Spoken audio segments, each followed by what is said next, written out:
속죄제를 열심히 배우고 있습니다. 몇 시간째 지금 배우고 있는데 이렇게 오래 머물러 있는 이유는 이 속죄제가 그만큼 레게에 있어서 꽂히고 중심의 사상이고 중심의 말씀이기 때문에 그렇습니다.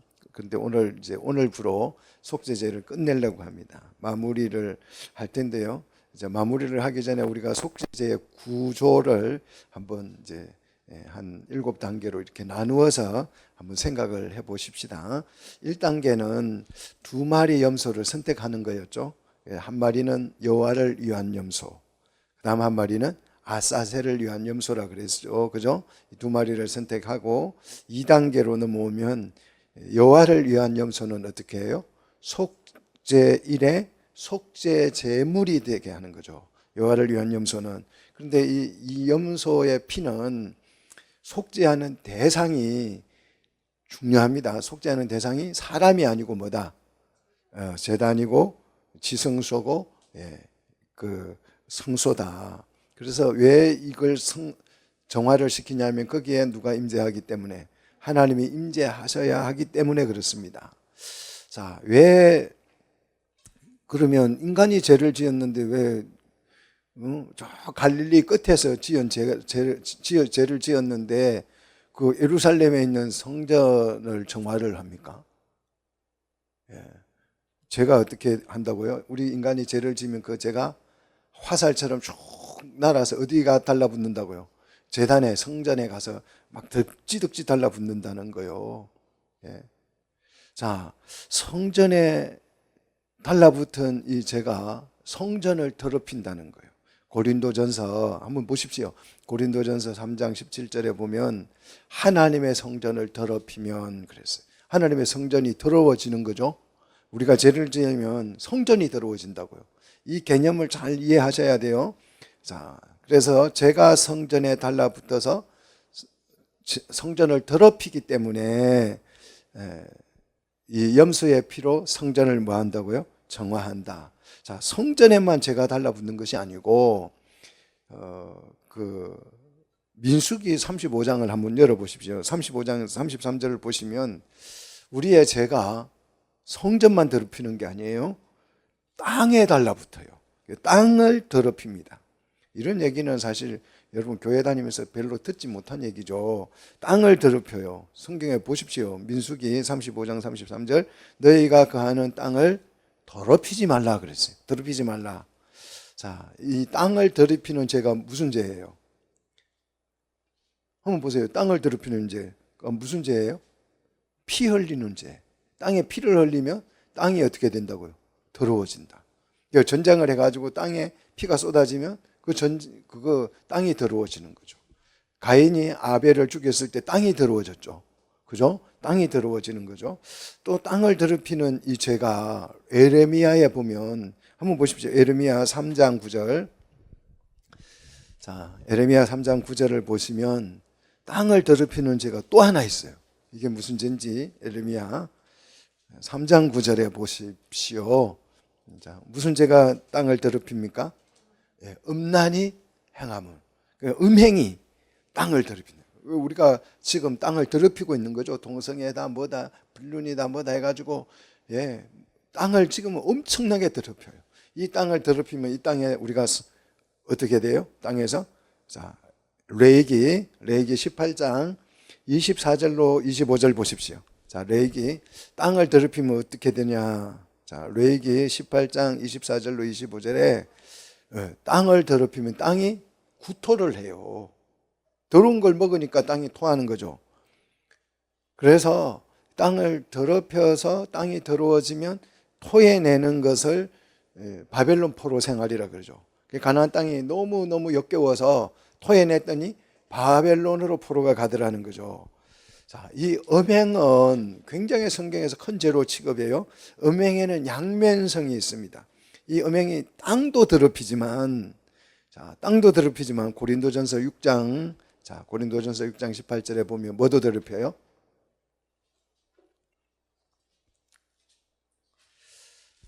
자, 6장 18절에 뭘 더럽히죠? 몸을 더럽힌다. 그래서 음행을 피하라는 거예요. 사람마다 범하는 죄, 사람이 범하는 죄마다 몸 밖에 있어요. 다른 죄는 몸 밖에서 막 땅도 더럽히고 성전도 더럽히고 하는데, 이 음행은 좀 특별한 죄죠. 음행하는 자는 자기 몸에 뭐한다? 죄를 범하는 거예요. 그러니까 몸에 내 죄가 달라붙는다는 거예요. 몸을 더럽히는 죄가 음행의 죄입니다. 자, 그 다음에 이 죄가 또 어디에 달라붙냐 그러면 시간에도 달라붙어요. 날에도 달라붙습니다. 희한하죠? 자, 에스겔 20장 16절에 보면 또 이 날에도, 이 시간, 날이 시간이잖아요. 이 시간에도 이 죄가 달라붙는데 어떤 죄가 달라붙느냐 한번 보십시오. 자, 규례를 멸시하고 우상을 따라다니는 거. 규례를 멸시하고 우상을 따르는 거. 이렇게 따르면 뭘 더럽힌다고요? 내 안식일을, 안식일이 날이고 시간이잖아요. 시간을 더럽히는 거예요. 자, 우리가 죄를 지면 뭐 나쁜 짓 했다 이게 아니고, 물론 그건 나쁜 짓이 맞지만, 그것도 있지만 이 죄가 땅을 더럽히고 몸을 더럽히고 성전을 더럽히고 날도 더럽혀요. 그래서 이 인간의, 우리가 죄를 지면 뭐 갈릴리에서 짓든 아니면 한국에서 지었든 아니면 뭐 저 아프리카에서 지었든 상관없이 우리가 짓는 죄는 일제히 어디로? 성전으로 막 날아가 성전에 가서 막 꽂히는 거죠. 그 다음에 여섯 번째 또 어디까지 더럽히냐 그러면 계시록 18장 5절.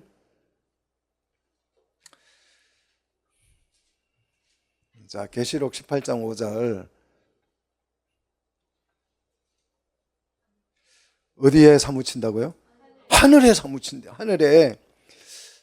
제가 이제 이 성경을 연구하다가 이 한글 성경에는 하늘에 사무치며 그랬잖아요. 이걸 원어를 보시면 콜라오라는 단어인데요, 결합하다 달라붙다는 뜻이에요. 부착한다는 뜻이에요.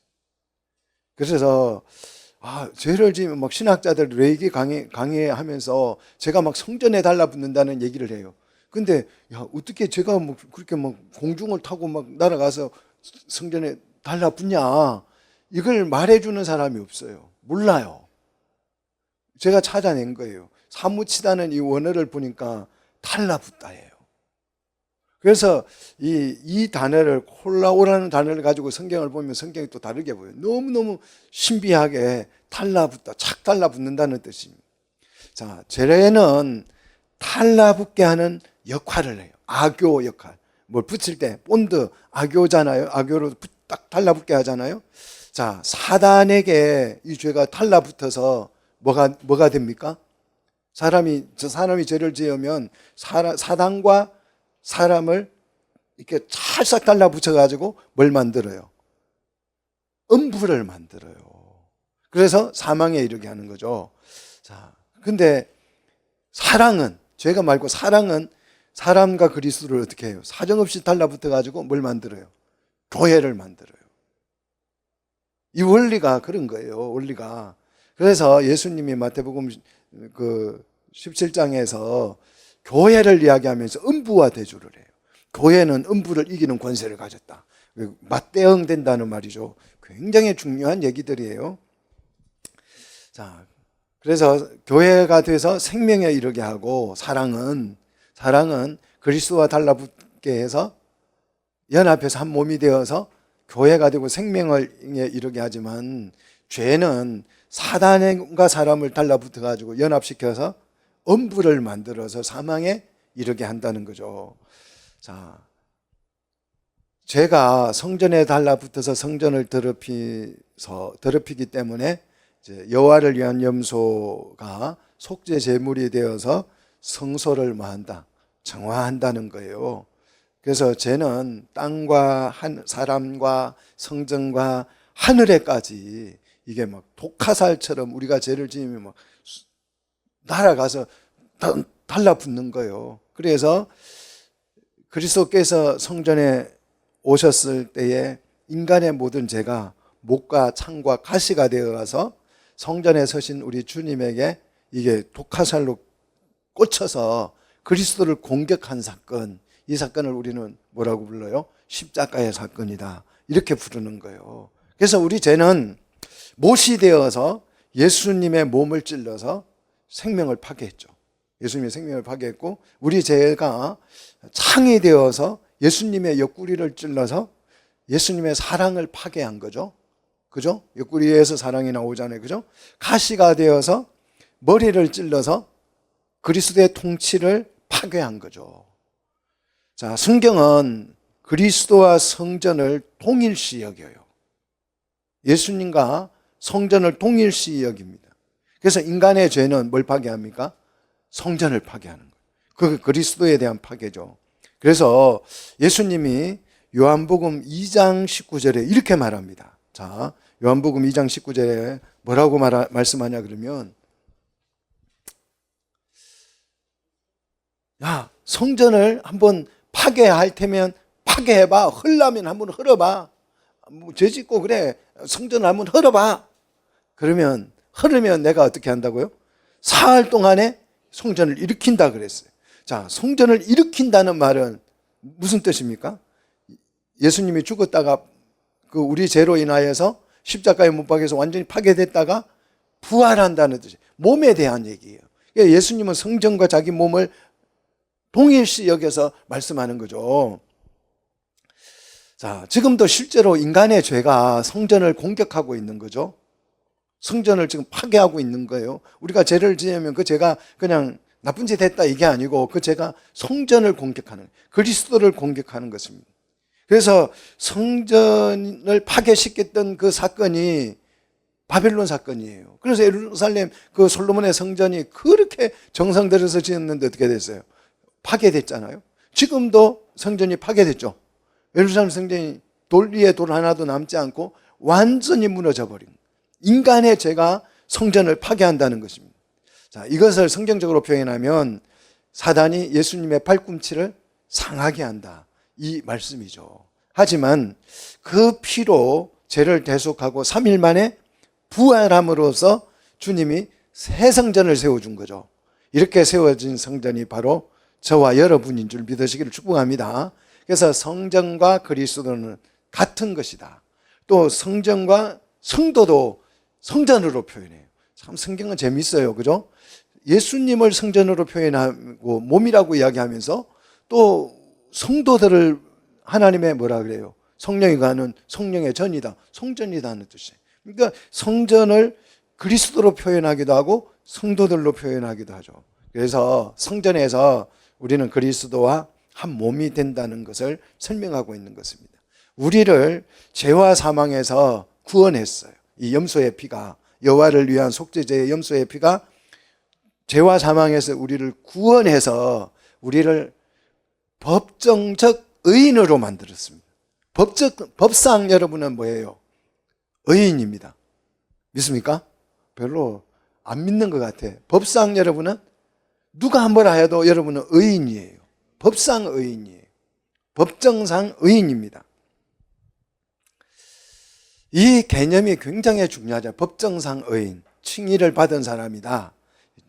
그러면 법정적 의인이라는 이 말은 법적 효력이 나에게서 정지됐다는 뜻이잖아요. 그죠? 법의 효력이 나한테서 정지되고 나는 의인이 된 거죠. 법의 효력이 정지됐지만 우리는 실제적으로는 의인된 것은 아니죠. 실제적으로는 의인 아니에요. 여기에 누가 의인이 있습니까? 당신 의인입니까? 물어보면 예라고 대답할 수 있는 사람이 아무도 없잖아요. 그래서 법상 우리는 의인이 됐지만 실제적인 의인은 아닙니다.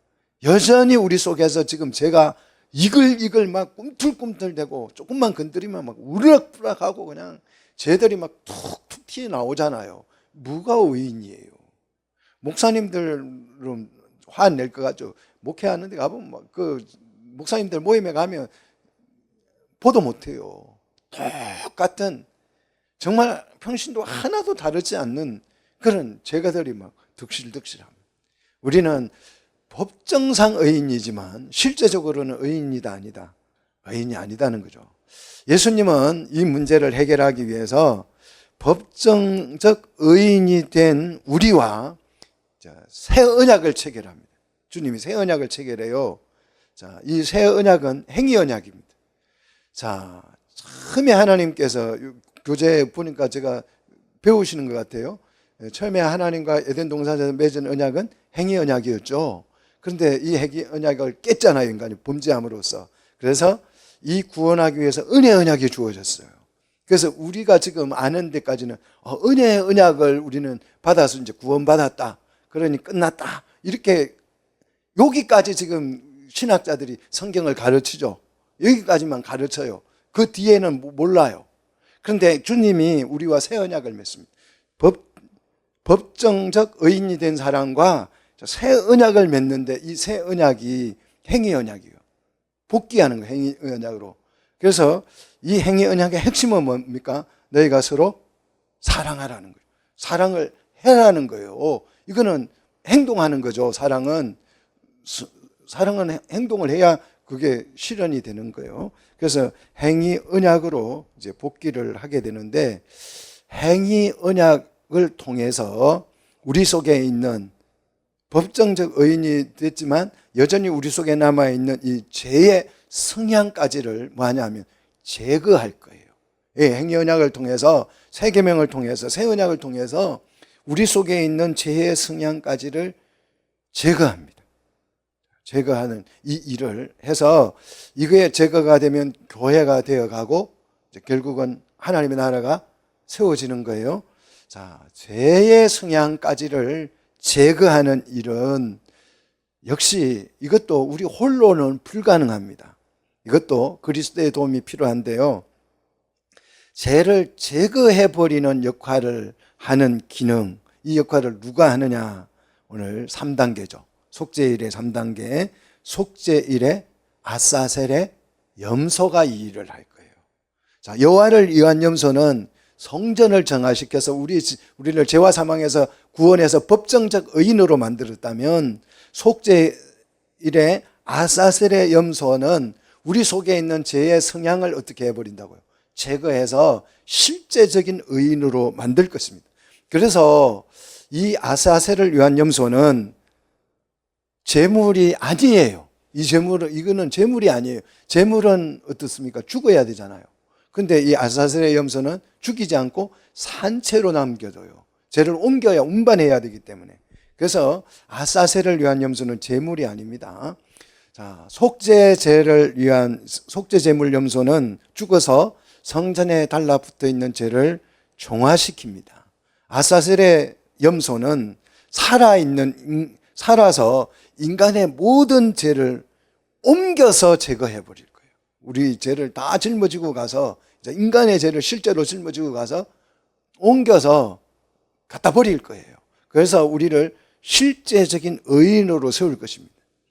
근데 이 아사셀에 대한 염소의 죄를 제거하는 여기에 대해서는 진짜 교회에서 아무도 안 가르쳤어요. 그냥 속죄 안 받았네, 속죄 안 받았네, 이 여호와를 위한 속죄제 제물 염소만 얘기를 하지, 예수님이 십자가에 못 박혀서 우리 죄를 용서했다는 것만 얘기하지, 우리 죄를 짊어지고 실제로 옮겨버렸다는 이 얘기를 안 하는 거예요. 그러니까 우리 교회가 실제적인 의인, 법정적 의인은 득실득실해. 교회 가면 법정적 의인으로 칭의받은 사람은 너무 많은데 실제적인 의인은 없어요. 이걸 몰라서 그래요, 이 원리를. 자, 굉장히 중요합니다. 21절 오늘 보시면 이스라엘의 자손의 모든 불의, 자, 모든 불의라 그랬습니다. 전부 다 그 범한 모든 죄를 머리에 두고, 누구 머리에? 아사셀 염소의 머리에 둔다는 말은 법정적으로 위임했다는 뜻이, 넘겨줬다는 뜻이죠. 그래서 그 염소 위에 그걸 모든 죄를 다 짊어지게 해서 어떻게 한다고요? 광야로, 돌아올 수 없는 강야로, 죄가 돌아오면 안 되니까, 그죠? 돌아올 수 없는 강야로 죄를 어떻게 해버린다? 옮겨버린다는 것입니다. 요한이 이것을 보고 보라, 세상 죄를 지고 가는 하나님의 어린 양을 보라, 저기 가고 있지 않니? 그러고 있어요. 예수님은 실제로 오는데 아사셀의 염소를 표현한 거죠. 가고 있다. 어디로? 저 광야로. 그래서 광야로 가는 이 아사셀의 염소에 대해서는 내 죄를 지고 간다는 이 얘기를 찬송가에도 안 나와요. 모르니까 안 나오는 거예요. 근데 이제 요 개념을 가지고 성경을 읽어보시면 우리 죄를 옮기시는 주님을 만나게 될 줄로 믿습니다.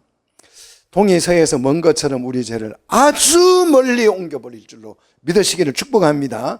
그래서 몸에 박힌 죄가 완전히 제거될 줄로 믿습니다.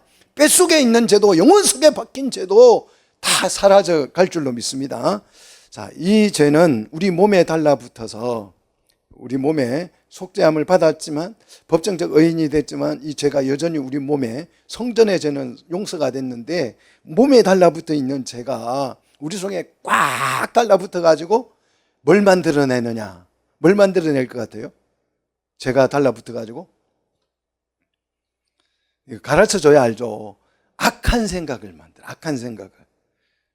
악한 생각을 만들어서 몸을 더럽힌다. 이게 예수님이 설명한 마가복음 7장 14절 23절 말씀이죠. 한번 보십시오. 마가복음 7장 14절로 23절에 이 죄가 딱 달라붙어서 뭘 만들어내냐, 뭘 생성하느냐 그러면 악한 생각을 내 속에서 막 일어나게 만들어요. 그래서 여러분, 악한 생각이 일어난다, 악한 생각이 든다 그러면 내 속에 지금 뭐가 달라붙어 있는 거예요? 죄가 쫙 달라붙어 가지고 이 생각을 만드는구나 아셔야 돼요. 악한 생각을 만들어요. 그래서 우리 몸을 더럽히는 것은 음식을 뭘 먹느냐 해서 몸이 더러워지는 게 아니에요.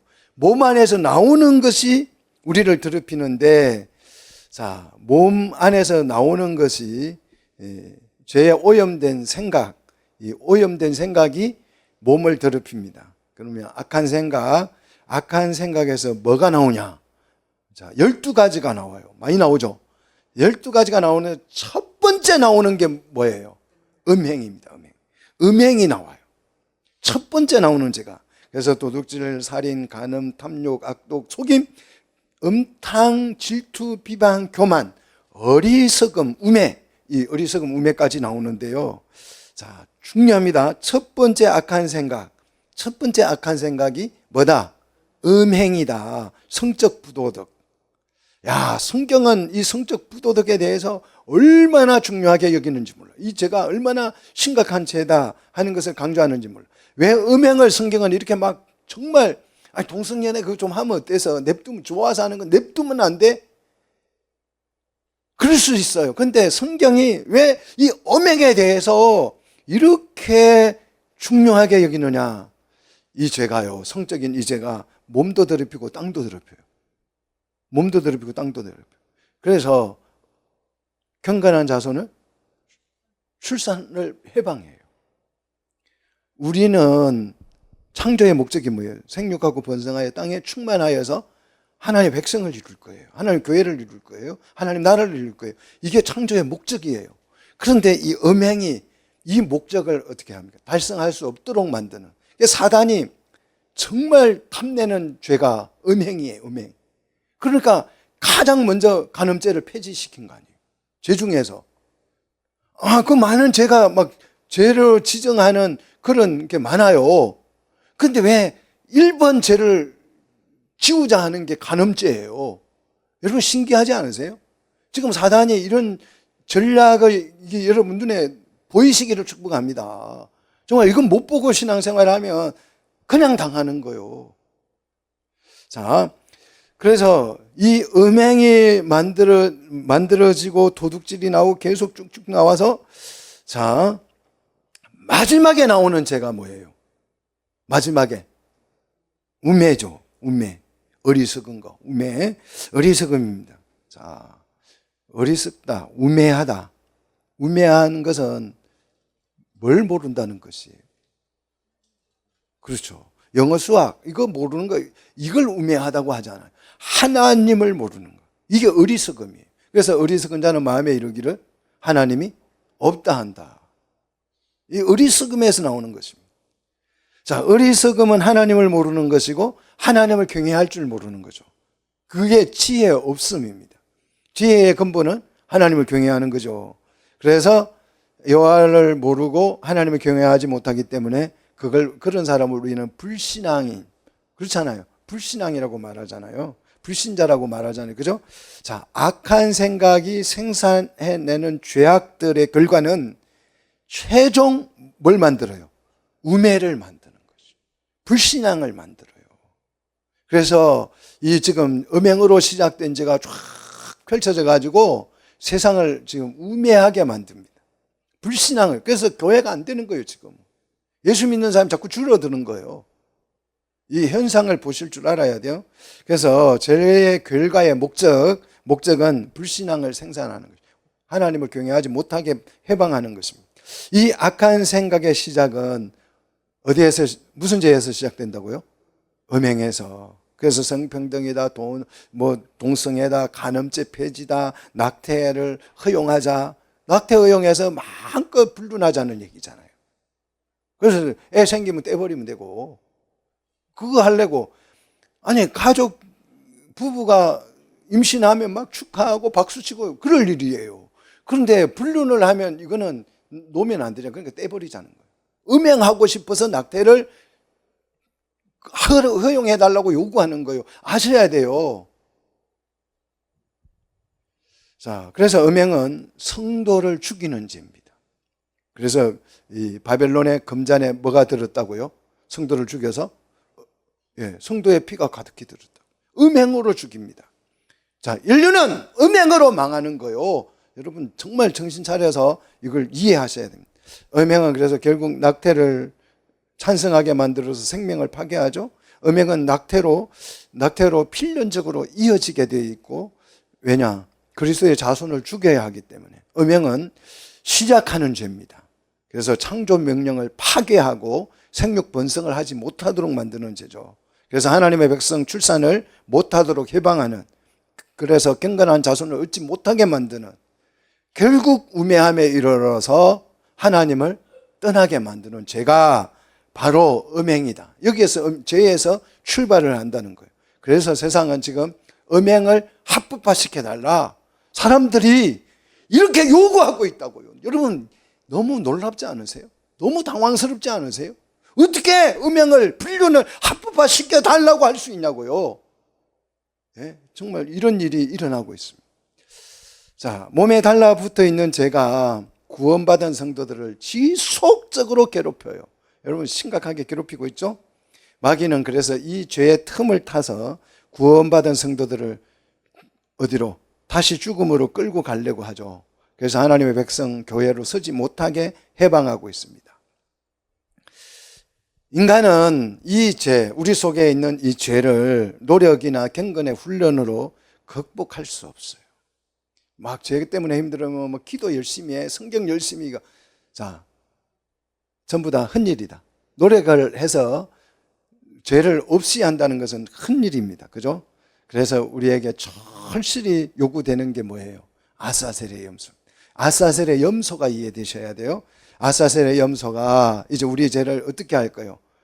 그 아사셀의 염소에게 여러분 머리에 두십시오. 맡겨 주십시오. 위임해 주십시오. 여러분이 막 죄를 싸워서 내가 한번 이겨봐야 돼. 음행을 한번 내가 견뎌봐야 되겠다. 그래가지고 예쁜 여자 옆에 가가지고 나는 음행을 견딜 거야. 그냥 하루아침에 넘어가요. 꼬시면 그냥 바로 넘어가죠.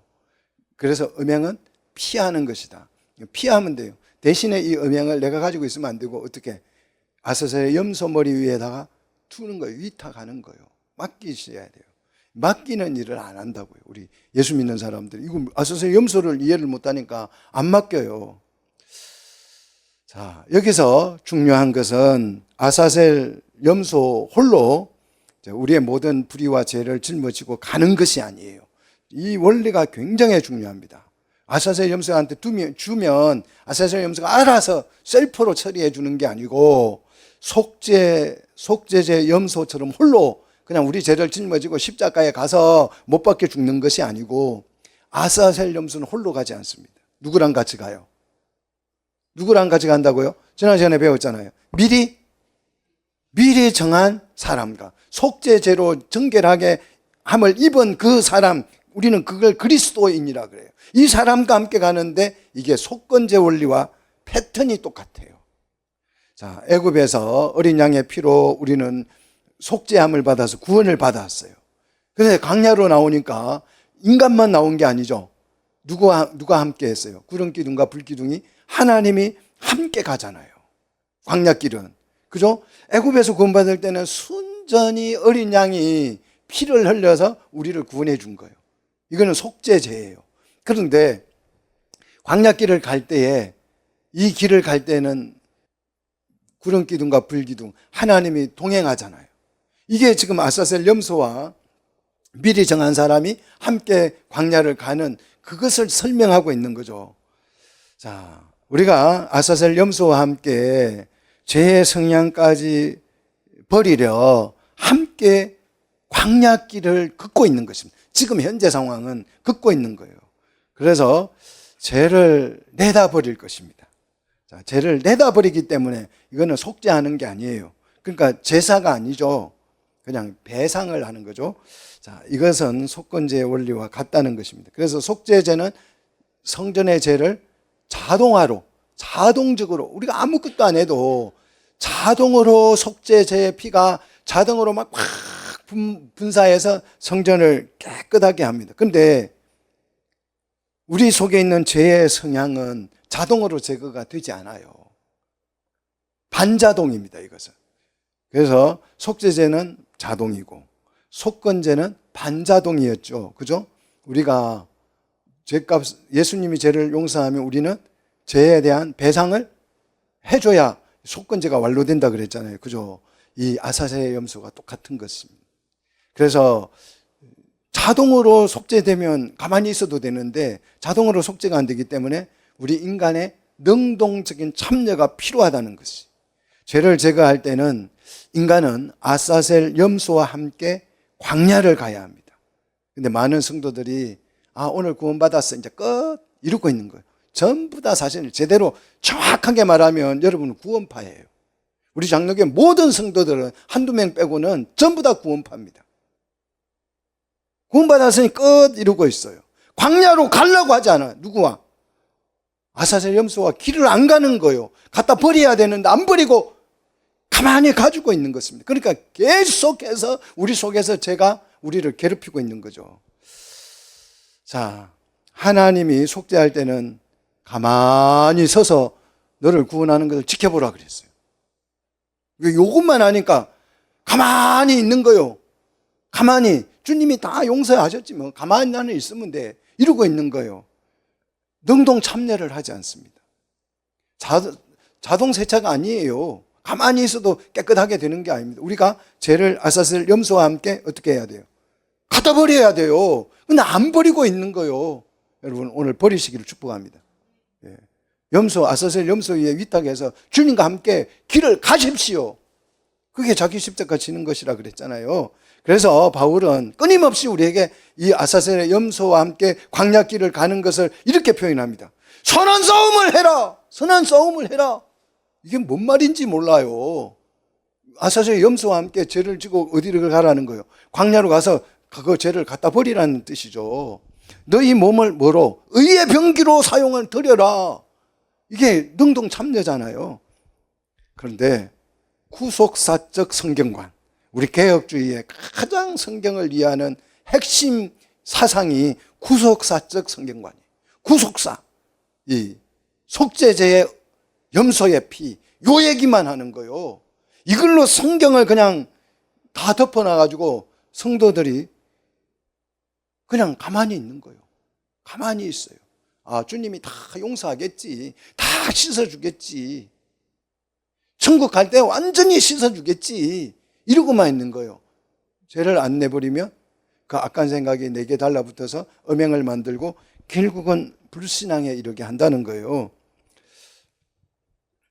그래서 우리가 열매를 맺을 수 없도록 구속사적 성경관이 열매를 맺을 수 없는 수동형 인간으로 만들어 놨다는 거죠. 자, 속죄일의 기능은 정화 기능. 자, 정화 기능이고 이거는 속죄 제물 여호와를 위한 염소의 기능이고 두 번째 기능, 이걸 좀 얘기를 정말 많이 해요. 두 번째 기능은 아사셀을 위한 염소예요. 이거는 죄를 제거하는 기능이다.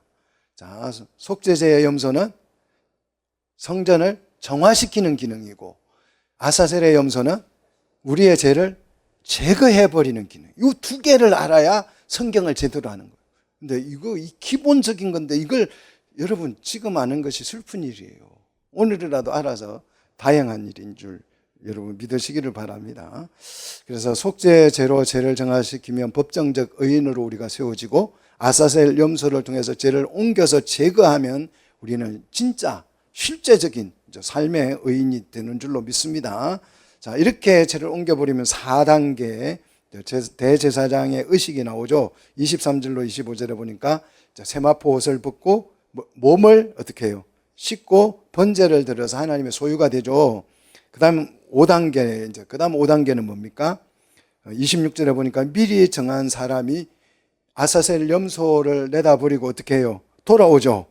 돌아와서 이제 돌아오는데 가만히 보십시오. 염소와 같이 온다, 혼자 온다. 올 때는.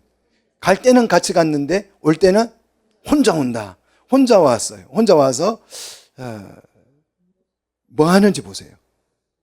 뭘 합니까? 몸을 씻는 거죠. 몸을 씻습니다. 자, 그러면 여기서 이제 중요한 것입니다. 정말 성도는 홀라도로 오고 염소는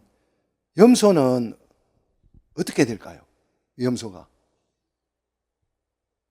죽을까요? 아니 그냥 십자가에 한 번 죽었으면 되지 또 죽으라고. 너무 잔인해 그냥. 또 죽어야 돼요? 염소는 뭘 할까요? 나는 돌아왔어요. 그냥 돌아왔어요. 내다 버리고 돌아왔어요. 그럼 염소는? 자, 우리의 모든 죄를 이 염소가 다 끌어안고 광야로 갔어요. 광야로 갔습니다. 광야로 가서 누구에게? 아사셀에게. 그래서 아사셀을 이화여 할 때, 이화여, 여호와를 이화여 대조를 하고 있죠. 여호와도 인격체잖아요. 그죠? 아사셀도 인격체예요. 그런데 이제 사람들이 이 아사셀을 이해를 아직도 못하고 있죠. 근데 아사셀은 인격체예요. 우리 모든 불의와 죄를 이 아사셀 염소가 다 가지고 가서 좀 이제 심하게 표현하면 아사셀의 아가리를 벌려서 그 아가리에다가 우리 죄를 전부 다 쑤셔박아요. 쑤셔박아요. 그래서 하나님의 공의가 실현되게 합니다. 그럼 아사셀이 누구냐? 우리 신학에서는 딱 두 가지로 이야기합니다. 아사셀은 장소다. 광야, 정말 험한 광야를 표현할 때 아사셀이라는 단어 속에 그런 의미가, 광야라는 의미도 들어있어요. 그리고 두 번째는 사탄이다. 이렇게 주장하는 학자들이 있어요. 광야라고 주장하는 사람, 사탄이라고 주장하는 사람의 의견이 분분합니다. 그래서 장소, 광야 장소로 아사셀을 표현했다면 아사셀을 이화여 그랬으니까 뭐 광야가 인격체는 아닌데 어떻게 이화여라는 말을 붙일 수 있느냐. 그래서 광야가 아니야. 이렇게 말을 합니다. 그러면 이제 그래서 사탄이라고 주장하는 사람들은 아니 그러면 우리가 예수님이 사탄에게 죄값을 갖다 줘야 되냐? 어떻게 사탄이 우리 죄값을 받을 권리가 있냐? 범법을 하게 만든 놈인데 죄를 물어야 되는데 그에게 무슨 죄값을 지불하냐? 그래서 사탄이 아니다. 이래가지고 광야다, 사탄이다. 이래가지고 지금 열심히 싸우고 있어요. 지금도 싸우고 있어요. 신학교 가면 이 싸움이 막 치열합니다. 논쟁 중이에요. 저의 견해는 뭐냐? 아사셀은 장소이면서 사탄이다.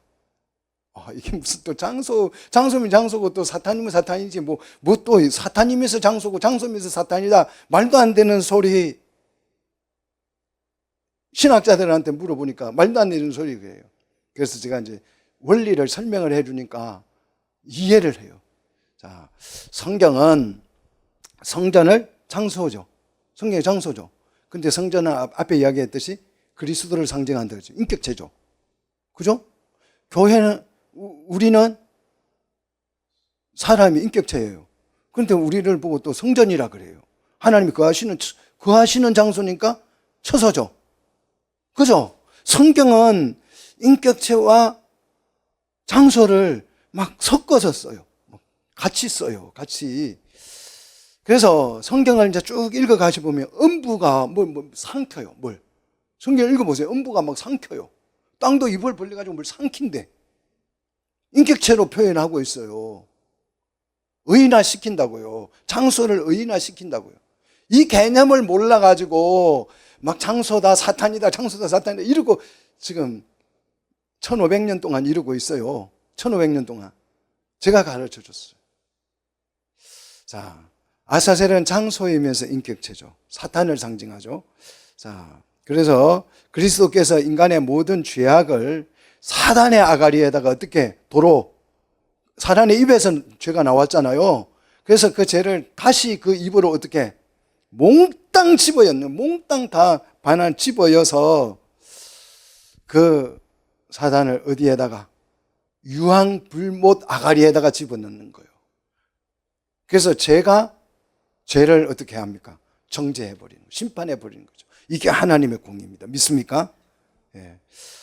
자, 사단과 함께 우리 죄는 어디에? 유황불못으로 던져집니다. 이때 죄와 사단과 결합된, 이 죄와 결합된 달라붙은 인간들도 음부가 되어서 어디로 들어간다? 유황불못으로 지옥으로 던져진다는 것이죠. 죄는 사탄과 사람을 접목시키는 악교고 사랑은 그리스도와 우리를 접목시키는 악교 역할을 합니다. 그래서 여러분 사랑이 많으면 그리스도와 더 단단히 붙는 거예요. 더 단단히 결합되는 거예요. 죄가 많은 사람은 사단과 더 단단히 달라붙는 거죠.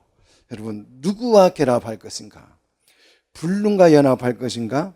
불륜과 연합하면 음부가 되어서 사망에 이르고 그리스도와 연합해서 사랑하면 교회가 되고 하나님의 가족이 되고 생명에 이를 줄로 믿습니다. 자, 그래서 마태복음 17장에서 예수님은 교회와 음부를 딱 후계를 놓고 나란히 대조하잖아요. 그죠? 그래서 교회를 통해서 출산을 하면 천국이 되고 음부를 통해서 출산하면 지옥 백성이 되는 거예요. 미리 정한 사람 성도는 염소와 함께 어디까지만? 아사셀의 주둥이 앞에까지만 가는 거예요.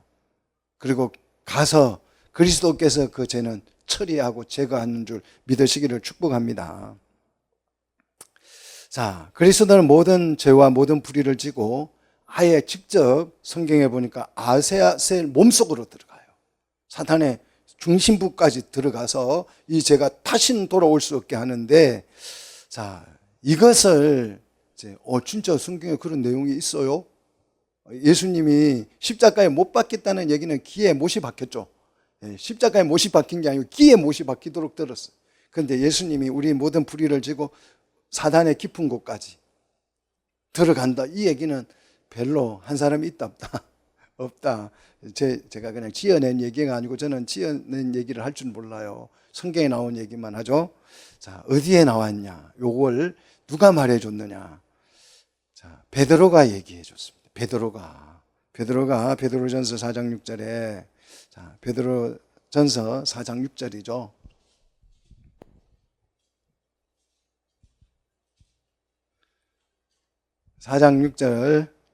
자, 베드로전서 4장 6절에 예수님이 우리 모든 죄를 지고 아사셀 중심으로 들어가는 내용이 베드로전서 4장 6절이죠. 들어가서 자, 영으로 살리심을 받아 그랬죠. 그러니까 살리심이죠. 이거는 죽은 게 아니죠. 예수님은 살아서 영으로 살리심을 받아 옥에 있는 영들에게 옥에 있는 영들에게 뭐 했다? 예, 4장 6절에 안 나옵니까? 제가 성경을 잘못 찾았나? 이 중요한 구절을 제가 잘못 찾다니 정말. 베드로전서 한번 찾아보십시오. 중요하니까. 제가 찾아드리겠습니다. 이게 너무 중요한 구절인데 제가 이 중요한 구절이니까 사단이 방해를 하네.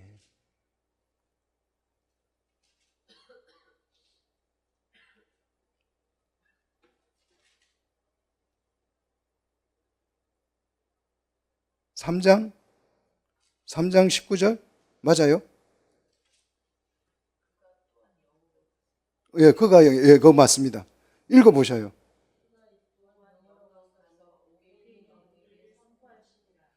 뭐 했다고? 옥에 가서?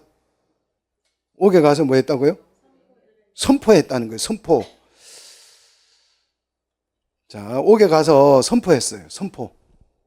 옥에 들어가서 자, 살리심을, 영으로 살리심을 받아 옥에 있는 영들에게, 옥에 있는 영들이에요. 이 옥은 어딜까요? 옥. 지옥을 말해요.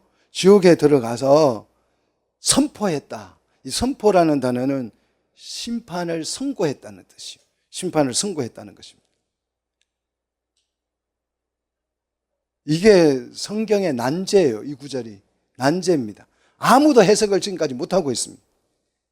그래서 제가 이 아사셀 염소를 통해서 이걸 설명해 줬어요. 설명해 줬더니 AI가 목사님 2000년 된 신학 난제를 해석해 주셨습니다. 해석해 주셨습니다. 이걸 자기가 데이터베이스에 저장을 해서 이 문제를 누군가가 물으면 반드시 대답을 해 주겠다. 지가. 웃기죠? 지금은 아사셀에 살아있는 염소가 직접 들어가서 그 옥으로 들어가서, 지옥으로 들어가서 우리 죄를 되돌려 주는 거예요. 제거해 버리는 거예요. 그래서 그리스도가 죄를 완전히 제거하면 사탄의 도구가 소멸되는 거죠. 죄는 사탄의 도구가 소멸되면 도구를 빼앗긴 사탄은 무방비다. 아무 힘이 없다는 거죠. 그래서 죽게 되는데 사단과 함께 그 죄와 사단 불못에 들어가서 죽게 되는데 이게 하나님의 공의의 실현입니다. 자, 이렇게 해서 그리스도께서 죄를 사단에게 되돌려줘서 완전히 죄를 유황불에 집어넣어서 그 속에 들어가서 집어넣어서 제거해 버린다.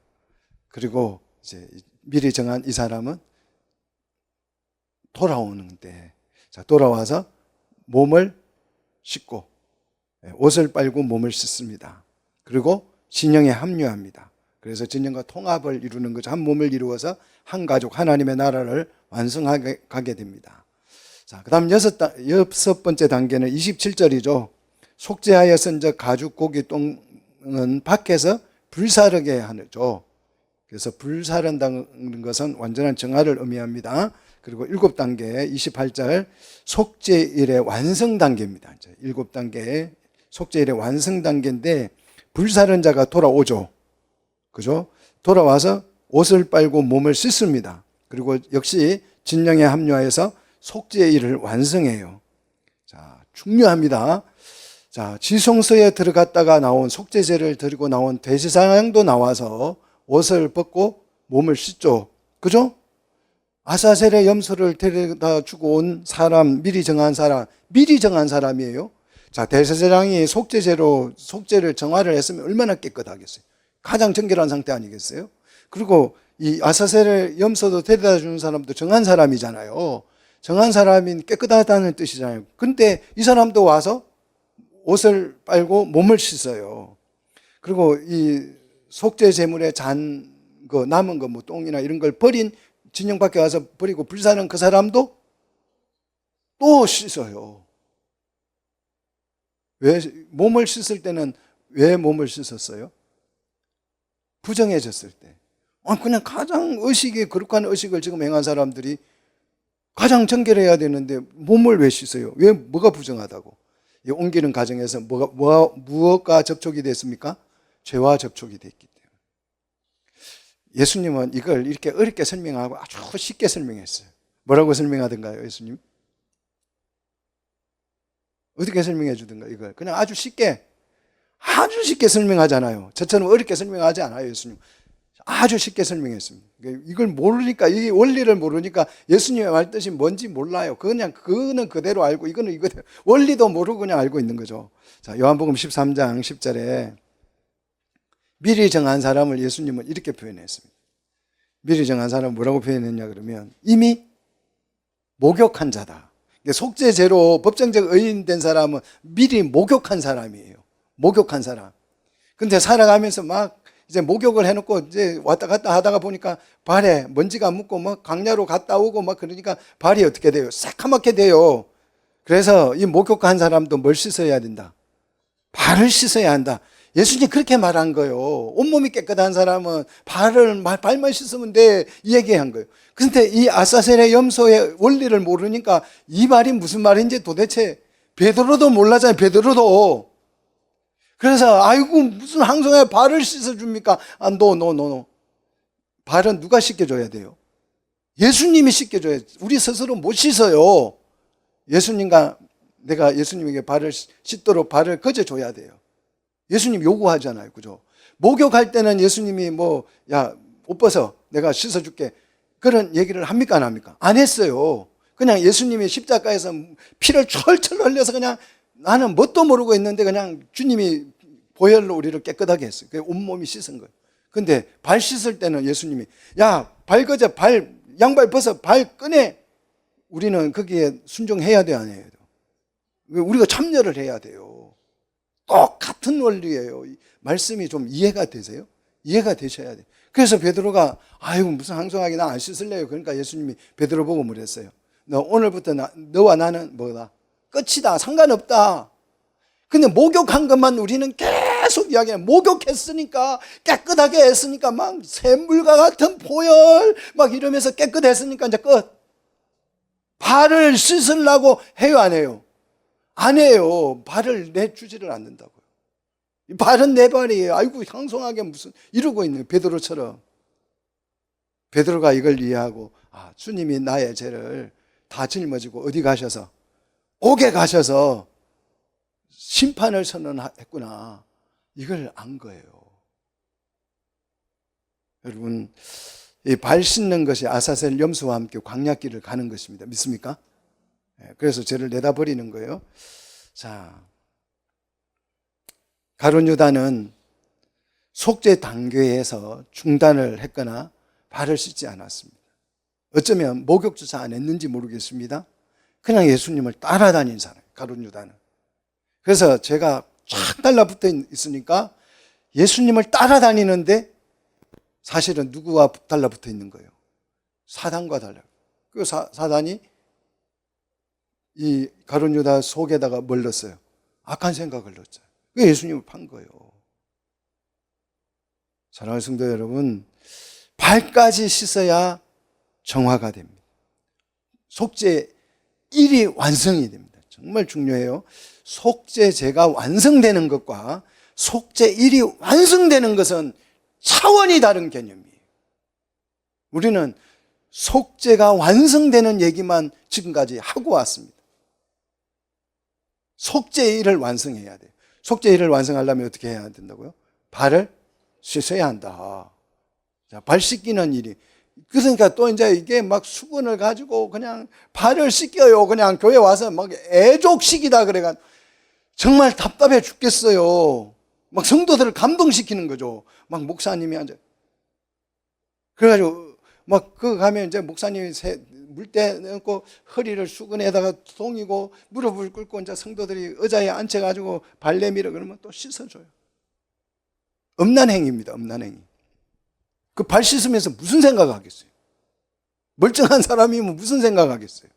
예쁜 여자가 발을 내놓으면 그걸 발을 뽀득뽀득 씻기면서 무슨 생각하겠어요? 거룩한 생각하겠습니까?